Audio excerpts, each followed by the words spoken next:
Kato moro, mitä jätkä? Moi. Mitä sulle nykyään kuuluu? Joo, ei tässä mitään. Pääsin tuolta A-klinikalta justiin. Miten sulla oikein meni siellä, että niinku ajattelit sä et oikeesti olla juomatta sitten kokonaan? No ihan hyvin siellä. Olin 2 kuukautta siellä ja en oo juonut sen jälkeen yhtään. Eikä nytkään tee mieli ees. Joo, siis sä oot oikeesti ajatellut, että sä et juo niinku yhtään. Joo, en mä aio koskekaan alkoholiin, se on siinä.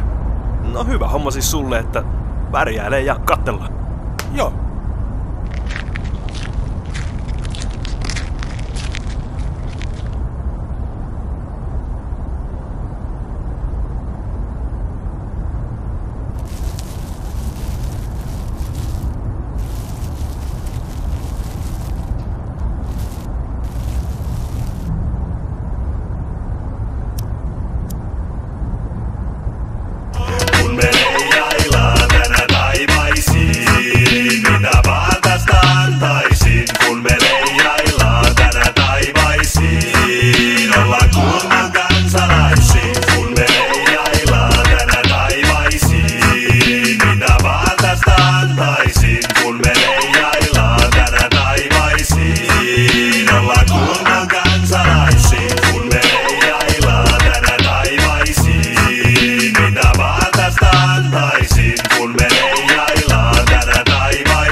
Kansalaisia.